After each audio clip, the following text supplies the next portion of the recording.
Hi guys, welcome back to my channel. तो आज की वीडियो से हम अपनी प्रोबेबिलिटी एंड स्टैट्स की सीरीज का स्टार्ट कर रहे हैं। तो सबसे पहले आज हम पढ़ेंगे कि पॉपुलेशन और सैंपल में क्या डिफरेंस होता है। फिर हम देखेंगे सैंपल स्पेसिस वर्सेस इवेंट्स में क्या फ़र्क है। ठीक है। तो ये स्टार्ट करने से पहले गाइस, मेरे से कई लोग पूछते थे कि प्रोबेबिलिटी का बेसिकली मशीन लर्निंग में जो हमारी प्रोबेबिलिटी है उसका मशीन लर्निंग में ज़्यादा यूज़ कहाँ आता है। ये यूज़ कहाँ आता है। तो गाइज एक बात बताओ, हम एक छोटा सा एग्जांपल लेते हैं। सपोज करो आप मशीन लर्निंग मेडिकल डोमेन है आपका, मेडिकल डोमेन में हो आप। ठीक है। मेडिकल डोमेन में क्या हो रहा है, उस मेडिकल डोमेन में कुछ आप इमेजेस हैं आपके पास सपोज करो हार्ट की इमेजेस हैं। ठीक है, आपके पास हार्ट की इमेजेस हैं जो आप इनपुट दे रहे हो एक मॉडल को। ठीक है, आपके पास एक हार्ट की इमेजेस है, वो इनपुट दे रहे हो आप मॉडल को, और वो मॉडल प्रेडिक्ट कर रहा है कि इस हार्ट में बेसिकली कोई हार्ट की कोई डिजीज है या नहीं। ठीक है, डिजीज का नाम हम ले लेते हैं कि कोई डिजीज है, कोई डिजीज, हार्ट डिजीज में हार्ट की डिजीज है, यस या नहीं। ठीक है, यस या नहीं यानी कि हार्ट की डिजीज है या नहीं। आपका मॉडल बेसिकली, ये मॉडल है वो क्या कर रहा है, वो इमेज ले रहा है, बस वो एक इमेज ले रहा है हार्ट की, और आपके पास वो आउटपुट दे रहा है कि डिजीज है या नहीं। ठीक है, तो आपने ये पूरा मॉडल एक तरीके से सोचो आपने ट्रेन कर दिया। तो अब ये क्या होगा, अब ये मॉडल डॉक्टर यूज करेगा। आपने डॉक्टर्स के लिए ये मॉडल बनाया है ना, ये मॉडल डॉक्टर यूज करेगा। डॉक्टर के पास कोई नया पेशेंट आया, डॉक्टर के पास कोई नया पेशेंट आया, वो क्या करेगा, वो हार्ट की इमेज देखेगा। ठीक है, वो कहीं टेस्ट लेगा, टेस्ट से वो हार्ट की इमेजेस निकालेगा। ठीक है, वो हार्ट की इमेज इस मॉडल में पुट कर देगा। ये आपकी बेसिकली कोई इनपुट हुआ, यानी कि कोई ए इमेज है, जो पेशेंट ए है उसकी इमेज है हार्ट की, वो इस मॉडल में इनपुट दे देगा। तो अब ये मॉडल बेसिकली प्रेडिक्ट कर देगा कि ये डिजीज है या नहीं। ठीक है, डिजीज है या नहीं। ठीक है, चलो अब एक बात बताओ, एक तो केस ये हुआ कि डॉक्टर ने ये इनपुट दिया। अब सपोज करो मॉडल ने प्रेडिक्ट किया कि डिजीज है। ठीक है, मॉडल ने सपोज करो मैं गया डॉक्टर के पास, डॉक्टर ने मेरी इमेज ली, मॉडल में पास करी, मॉडल ने प्रेडिक्ट किया इसको। बेसिकली सपोज करो हम ये कैंसर का कर रहे हैं, तो सपोज करो डॉक्टर ने प्रिडिक्ट किया कि कैंसर है। ठीक है, अब ये एक मॉडल हुआ। अब एक और मॉडल में पास हुआ, ये इमेज है, इसको एक और मॉडल में पास किया गया। ठीक है, इस इमेज को एक और मॉडल में पास किया गया। वो मॉडल क्या कर रहा है, वो मॉडल ये बता रहा है, ये तो बता ही रहा है कि कैंसर है या नहीं, वो ये तो बता ही रहा है कि कैंसर है या नहीं, वो प्रोबेबिलिटी भी दे रहा है। वो यानी कि प्रोबेबिलिटी दे रहा है। वो सपोज करो वो प्रोबेबिलिटी देता है कि मैं 0.60% ही श्योर हूँ कि इसको कैंसर है। समझ रहे हो, ये मॉडल जो मॉडल बी है और ये जो मॉडल ए है, मॉडल बी मेरे को बता रहा है कि अगर मेरे को कैंसर है, वो खाली मैं 60% श्योर हूँ। यानी कि मॉडल बी बोल रहा है कि मैं खाली 60% श्योर हूँ। मॉडल ए ने मेरे को ये नहीं बताया कि मैं कितना परसेंट श्योर हूँ। समझ रहे हो, यानी कि मॉडल ए ने मेरे को प्रोबेबिलिटी नहीं दी कि मेरे को कैंसर होने की क्या प्रोबेबिलिटी है, लेकिन मॉडल बी मेरे को ये बता रहा है कि मैं खाली 60% श्योर हूँ।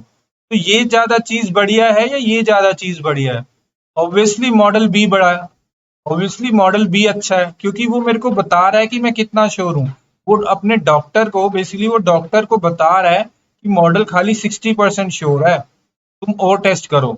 मॉडल बता रहा है कि खाली 60% ही श्योर हूँ, तुम और टेस्ट करो, और टेस्ट करो, और बेसिकली और सैंपल्स दो, जो पेशेंट है उसके और सैंपल लो, और टेस्ट करो। ठीक है, तो यानी कि ये मॉडल हमें एक तरीके की प्रोबेबिलिटी दे रहा है। अब सपोज करो यही प्रोबेबिलिटी होती 0.99, यानी कि अब तो मेरा मॉडल है कि मैं इतना ज्यादा श्योर हूँ, मेरा मॉडल बी बोल रहा है अब तो मैं इतना ज्यादा श्योर हूँ कि इसको कैंसर है। समझ रहे हो, बेसिकली ये मॉडल, अगर हम एक प्रोबेबिलिटी का कंसेप्ट अटैच कर दें अपने मॉडल के साथ, तो कितनी सही चीज हो जाएगी। ठीक है, तो इसी चीजों में, बेसिकली इसी चीज में हमें प्रोबेबिलिटी काम आएगी मशीन लर्निंग में। ठीक है, हमें इन्हीं कंसेप्ट में प्रोबेबिलिटी काम आती है। ठीक है, तो चलो, ये तो मैंने तुम्हें बेसिक सा आइडिया देना था कि प्रोबेबिलिटी काम कहाँ आएगी। चलो अब हम समझते हैं पॉपुलेशन वर्सेस सैंपल्स का कंसेप्ट। ठीक है, तो चलो, तो एक बात बताओ, सपोज करो सपोज करो आप सपोज करो हम दिल्ली में रहते हैं, सपोज करो दिल्ली में रहते हैं। तो आपको बोला जाए, आपको अरविंद केजरीवाल बोले कि जाओ जाओ दिल्ली की पॉपुलेशन जो है ना उसकी हाइट बताओ, एवरेज हाइट बताओ मेरे को, ठीक है, दिल्ली की पॉपुलेशन की एवरेज हाइट बताओ। तो आप क्या करोगे? आपको बोला गया कि दिल्ली की पॉपुलेशन की एवरेज हाइट बताओ, आप क्या करोगे? अब ये तो है नहीं कि हर बंदे के पास जा जाके उसकी हाइट पूछोगे, समझ रहे हो? हर बंदे के पास जा जाके उसकी हाइट थोड़ी पूछोगे। आप क्या करोगे? अब यहाँ से दिल्ली के अलग अलग जगहों से 1000 लोग ले लोगे, तो 1000 लोग ले लोगे, इनकी एवरेज निकालोगे, समझ रहे हो? इन 1000 लोगों का एवरेज निकालोगे। सपोज करो इन 1000 लोगों का एवरेज 5-5 आई, ठीक है, 5-5 हाइट आई। तो अब आप क्या बोलोगे कि ये जो मैंने मेरी 1000 लोगों की एवरेज आई ना, 5-5, यही बेसिकली अब आप बोल दोगे कि यही मेरी दिल्ली की एवरेज हाइट है, समझ रहे हो? यही स्टैट्स वाले लोग यही करते हैं। वो ये थोड़ी करते हैं कि पूरी पॉपुलेशन के पास जाते हैं। वो 1000 जो लोग है ना, 1000 लोग ले लेते हैं, 1000 हो गए या 10,000 हो गए, उन 10,000 लोगों की हाइट ले लेंगे, उनकी एवरेज निकाल देंगे और वो बोल देंगे कि ये जो तुमने इन 10,000 लोगों की हाइट ली ना, यही तुम्हारी पूरी दिल्ली की पॉपुलेशन की हाइट है, समझ गए? तो अब एक ये चीज समझो, ये हो क्या रहा है। तो बेसिकली तुम्हारे पास एक पॉपुलेशन थी, ये जो पूरी बड़ा ग्राफ है, ये बड़ा सर्कल है, ये तुम्हारा पॉपुलेशन था। यानी कि सपोज कर लो हमारे एग्जांपल में दिल्ली की पॉपुलेशन। तुमने क्या किया, एक छोटा सा सैंपल लिया, तुमने क्या किया, एक छोटा सा सैंपल लिया, तुम उस सैंपल पे काम करते लग गए, समझ रहे हो? तुम उस सैंपल पे काम कर रहे हो, सारी ऑपरेशंस तुमने उस सैंपल पे किया, और उस सैंपल को लेके तुम पॉपुलेशन के बारे में, सैंपल को लेके तुम पॉपुलेशन के बारे में इन्फर कर रहे हो। यानी कि तुम उस पॉपुलेशन के बारे में बता रहे हो, लेकिन यूज किसको कर रहे हो? सैंपल को, समझ रहे हो? यही पूरा सैंपल और पॉपुलेशन का कंसेप्ट है, ठीक है? यही पूरा सैंपल और पॉपुलेशन का कंसेप्ट है कि हम सैंपल को लेके हम पॉपुलेशन के बारे में प्रेडिक्ट करना चाहते हैं, ठीक है? हम इन्फ्रेंस बेसिकली इन्फर करना चाहते हैं पॉपुलेशन के बारे में, लेकिन हम यूज किसको कर रहे हैं? सैंपल को, ठीक है? तो हम क्या बोलेंगे? तो हम क्या बोलेंगे कि सपोज करो ये सैंपल 1000 का था, तो हम सैंपल मीन निकालेंगे। सपोज करो आपको मीन निकालना है, ठीक है? तो हम सैंपल, ये सैंपल मीन है, एक्स बार है सैंपल मीन, ठीक है, सैंपल मीन, ठीक है? तो ये एक्स बार है, तो आपने क्या किया, 1/1000 कमीशन, आपने उन 1000 लोगों की हाइट ली, और 1 to n बेसिकली ये आपने अब बोल दोगे कि ये हमारी पॉपुलेशन की हाइट है। तो आप क्या कह रहे हो? अगर अगर सपोज करो पॉपुलेशन की जो एवरेज है उसको हम न्यू से डिनोट करें, पॉपुलेशन को जनरली हम न्यू से डिनोट करते हैं, और सैंपल की जो मीन है उसको हम एक्स बार से डिनोट करते हैं, ठीक है? तो हम क्या बोल देंगे? तो हम बोल देंगे कि हमारा जो न्यू है वो अप्रोक्सीमेटली, ठीक है, अप्रोक्सीमेटली वो एक्स बार के इक्वल है, ठीक है? तो हम ये कह देंगे, इसका मतलब क्या है? इसका मतलब ये है कि हम अपनी टर्म्स में, स्टैटिस्टिक्स क्या बोलता है कि हम बोल देंगे कि ये इसके अप्रोक्सीमेटली इक्वल होगा। और ये कैसे इक्वल होगा? और ये पता है क्या होता है कि जो सैंपल मीन होता है ना, यानी कि आपका एक्स बार, ये जो सैंपल मीन होता है एक्स बार, ये बोला जाता है कि ये जो एक्स बार है ये कन्वर्ज करता है, कन्वर्ज किससे करता है? यानी कि इक्वल टू होता है न्यू के, कन्वर्जेस टू न्यू, यानी कि ये सैंपल मीन कन्वर्ज करता है न्यू के, as as the sample size increase.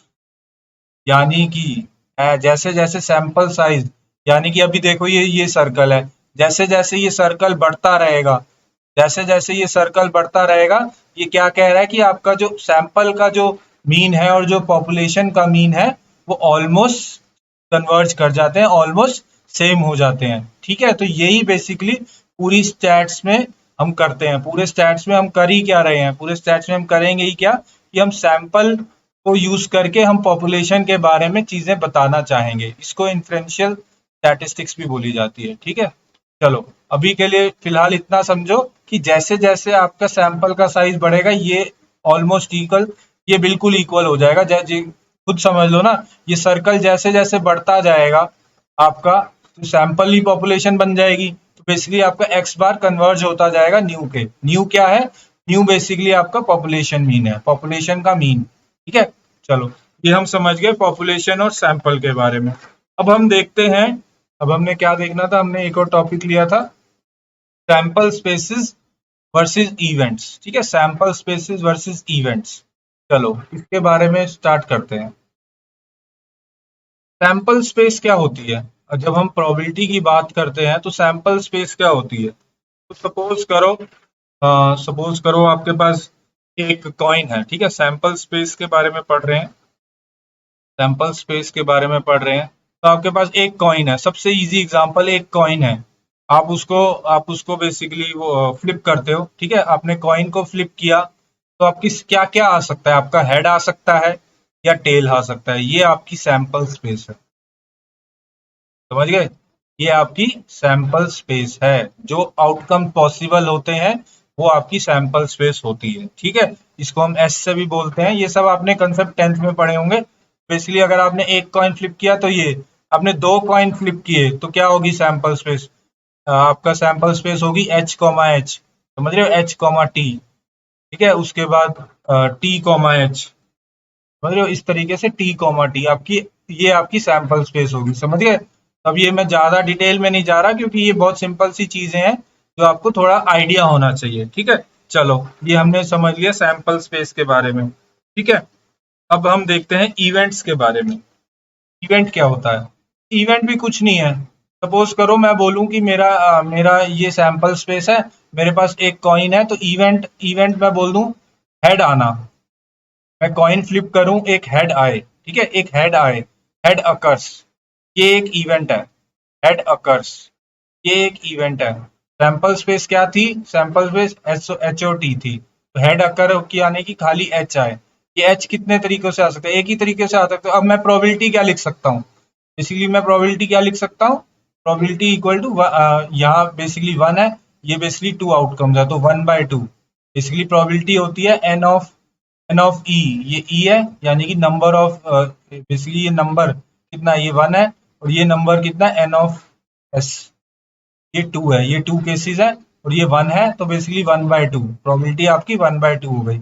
Event basically कुछ भी हो सकता है, हेड अकर, या आप समझ लो कि आपने एक डाइस डाइस है, आपने एक डाइस थ्रो किया। अब एक डाइस थ्रो किया आपने, तो आपके पास क्या आ सकता है? आपके पास वन आ सकता है, टू आ सकता है, थ्री आ सकता है, फोर आ सकता है, फाइव आ सकता है, सिक्स आ सकता है। ये क्या है आपकी? ये आपकी सैंपल स्पेस है, यानी कि ये एस है। और इवेंट क्या हुआ? इवेंट मैं बोलूं, सपोज करो इवेंट में बोलूं कि ऑड नंबर आए, इसका क्या हुआ? क्या वन आ सकता है, या थ्री आ सकता है, या फाइव आ सकता है। तो अब अगर प्रोबेबिलिटी क्या होगी आपकी? प्रोबेबिलिटी क्या होगी? ये कितने हैं? ये तीन है, ये तीन है ना, थ्री बाय, ये थ्री बाय, और ये कितने थे? आपकी सैंपल स्पेस टोटल कितनी थी? सिक्स। ये थ्री बाय सिक्स हो गई, यानी वन बाय टू, समझ गए? तो ये इवेंट और सैंपल स्पेस का कंसेप्ट है, ठीक है। अब कई चीजें होती हैं जो आपने पढ़ी होंगी, जब क्लास 10th में होंगे। कई एक्सियम्स होते हैं, एक्सियम्स यानी कि समझ लो एक तरीके रूल्स होते हैं, ठीक है। प्रोबेबिलिटी के रूल्स होते हैं, थोड़ी सी प्रॉपर्टीज होती हैं, वो हम थोड़ा सा समझ लेते हैं, वो हम थोड़ा सा समझ लेते हैं। वो क्या होती हैं? एक तो सबसे सिंपल सी चीज होती है कि कोई भी प्रोबेबिलिटी से पहला होता है कि कोई भी प्रोबेबिलिटी अगर है, किसी भी इवेंट की ए ले लो या कुछ भी ले लो, वो प्रोबेबिलिटी जीरो से वन के बीच में वैल्यू लाई करती है, ये तो पता ही होगा आपको, ठीक है। और probability of sample space one होती है, ये भी पता होगा आपको, ठीक है। यानी कि प्रोबेबिलिटी ऑफ सैंपल स्पेस यानी कि और सारे सैंपल्स, इसकी प्रोबेबिलिटी प्लस इसकी प्रोबेबिलिटी प्लस इसकी प्लस इसकी प्लस इसकी प्लस इसकी वन होगी, टोटल प्रोबेबिलिटी यानी कि आपकी वन होती है, ठीक है। चलो, एक ये पढ़ा, एक हमने ये एक और चीज होती है कि एक कोई इवेंट है ई, उसकी कॉम्प्लीमेंट की probability one minus probability of E होती है, ये भी पता होगा आपको। यानी कि अगर हेड की प्रोबेबिलिटी हाफ है तो टेल की प्रोबेबिलिटी वन माइनस हाफ होगी, ठीक है। चलो एक तो ये हो गया। एक आपने एक और कंसेप्ट पढ़ा होगा, probability of A union B. Probability of probability of A union B equal to probability of A plus probability of B minus probability of A intersection B, ठीक है। ये भी पता होना चाहिए आपको, ठीक है। इस पे भी कभी कभार क्वेश्चंस आ जाते हैं, तो ये पता होना चाहिए, ठीक है। चलो, ये हमने ये कंसेप्ट देख लिया। अब एक बात बताओ, मैंने ये दो दो इवेंट के लिए लिखा है, ए और बी। अगर मेरे पास तीन इवेंट होते तो क्या होता? पता है मैं क्या लिखता? सपोज करो E one E two E three है event, E one E two E three, मेरे को क्या लिखना है? E one intersection E two intersection, sorry intersection नहीं, यूनियन, तो मेरे को क्या लिखना है, मैं दोबारा लिखता हूँ। मेरे को क्या लिखना है, मेरे को फॉर्मूला बनाना है कि ये मेरे दो इवेंट की फॉर्मूला है। अगर मेरे तीन इवेंट हो, यानी कि मेरा E1 हो, E2 हो और E3 हो, तो मेरा फॉर्मूला क्या हो जाएगा, तो मेरा फॉर्मूला क्या हो जाएगा, पता है मेरा फॉर्मूला क्या हो जाएगा? मैं पहले लिखूंगा, जैसे ये ए और बी है ना, ये समझो कि ये एक जो एक वन इवेंट है, यहाँ पे ये वन इवेंट है। पता है ये जो अकेले वाले होते हैं ना, यानी कि अकेले वालों से मतलब ये जैसे आपके यहाँ पे एक वाले हैं, ठीक है, ये एक वाले में पॉजिटिव है, दो वाले में नेगेटिव है। तो बेसिकली मेरा क्या कहने वाला का मतलब है कि हम क्या लिखेंगे, P of E1 plus P of E2 plus P of E3, ठीक है। उसके बाद ये दो वालों में नेगेटिव है, तो हम यहाँ लिख देंगे P of E1 section E2 minus P of E1 intersection E3 minus P of E2 intersection, ठीक है। लेकिन अब ये तीन वाला, एक इसमें तीन वाला भी आ जाएगा, उसमें हम ऐड कर देंगे, ठीक है। तो अब हम क्या करेंगे, ये प्लस के साथ E1 intersection E3 intersection E3, ठीक है। ऐसे ही अगर आपको चार का लिखना हो, तो ये प्लस वाले तीनों सारे प्लस वाले लिख दोगे और माइनस कर दोगे चार वाले को, यानी कि E1 intersection E2 intersection 3 intersection E4 को माइनस कर दोगे, समझ गए? तो इस तरीके से आप लिख सकते हो, ठीक है। चलो, ये हमने समझ लिया इसका फॉर्मूला। अब एक चीज होती है कि आपको याद हो अगर एक प्रोबेबिलिटी ऑफ एटलीस्ट, कोई भी क्वेश्चन हो, जैसे प्रोबेबिलिटी ऑफ एटलीस्ट वन, चलो ये कंसेप्ट हम जब प्रोबेबिलिटी के क्वेश्चन सॉल्व होंगे ना, तब आपको समझ आएगा जब आप करोगे। फिलहाल अभी के लिए हमने ये सारे कंसेप्ट पढ़ लिए। अब आप एक चीज समझो कि ये जो मैंने कंसेप्ट पढ़ाए हैं, बेसिकली इस पे आपको न्यूमेरिकल प्रॉब्लम सॉल्व करनी है, ठीक है। न्यूमेरिकल प्रॉब्लम्स सॉल्व करनी है जो इंटरव्यूज में पूछी जा सकती हैं या स्क्रीनिंग टेस्ट में पूछी जा सकती हैं, तो आपको सॉल्व करने आने चाहिए, यानी कि प्रोबेबिलिटी के थोड़े बहुत क्वेश्चंस कर लेना। अभी नेक्स्ट वीडियोस में हम कंडीशनल प्रोबेबिलिटी और बेस थ्योरम देखेंगे, बेस थ्योरम। तो इस पे भी बहुत इंपॉर्टेंट क्वेश्चंस आते हैं, तो आप एक तरीके से समझ लो, आप 30-40 क्वेश्चन कर लोगे ना, तो आपको ये कंसेप्ट रिवाइज हो जाएंगे। ये कंसेप्ट एक बार ये आपके रिवाइज हो गए, तो इंटरव्यू में या स्क्रीनिंग टेस्ट में अगर आपको इसके क्वेश्चंस पूछे जाएं, तो आसानी से सॉल्व कर लो, ठीक है। चलो गाइस, थैंक यू।